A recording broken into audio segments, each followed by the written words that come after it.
Alors cette société, c'est quoi? La Plaine, c'est donc une espèce de non-lieu, de grande déchetterie à ciel ouvert, donc de recyclage, au service d'un autre lieu, la ville.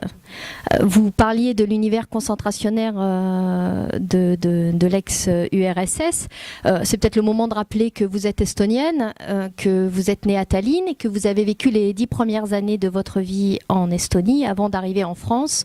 Et pour finir la courte biographie, vous êtes aujourd'hui bibliothécaire, enfin conservatrice de bibliothèque, mais bon, dans un monde de livres.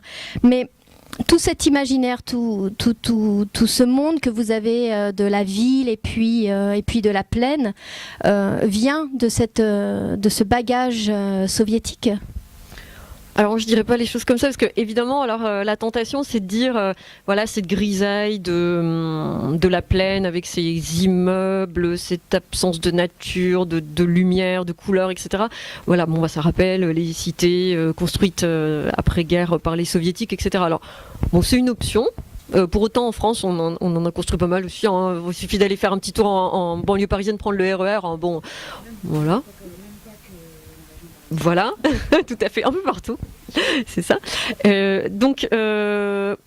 Alors évidemment qu'il y a forcément une petite marque de mon histoire familiale, etc. Parce qu'on ne peut pas s'abstraire complètement, je pense, ni des paysages dans lesquels on est né, on a vécu, etc., ni de notre histoire. Mais pour moi, c'est beaucoup plus un livre sur notre monde d'aujourd'hui qu'un livre sur le passé soviétique, clairement. Enfin, en tout cas, l'intention pour moi, en l'écrivant, c'était ça. Après, on peut évidemment dire, comment ça, je reconnais rien de tout ça autour de moi, etc. Mais la littérature, il faut bien se dire, c'est, pour moi, un art de la densification. C'est-à-dire, on prend un contexte, on prend un monde dont on veut parler, on va l'emmener vers son extrême pour le donner à voir, parce que comme ça, on va pouvoir vraiment communiquer au lecteur des situations humaines extrêmes, des situations aussi descriptives extrêmes. Voilà, ça va permettre de condenser quelque chose et vraiment de le donner à voir. Donc pour moi, ce monde dans lequel finalement il y a un lieu qu'on sent comme étant la ville, un lieu de d'aisance extrême, avec une supposée liberté, mais plus on avance dans le livre, plus on en doute finalement. Qui est un labyrinthe liberté. De béton quand même. Alors par endroits, mais il y a des zones différentes, il y a les quartiers aisés, etc. Mais en tout cas, on sait que c'est une société qui consomme beaucoup, qui est dans une aisance matérielle, ça c'est sûr.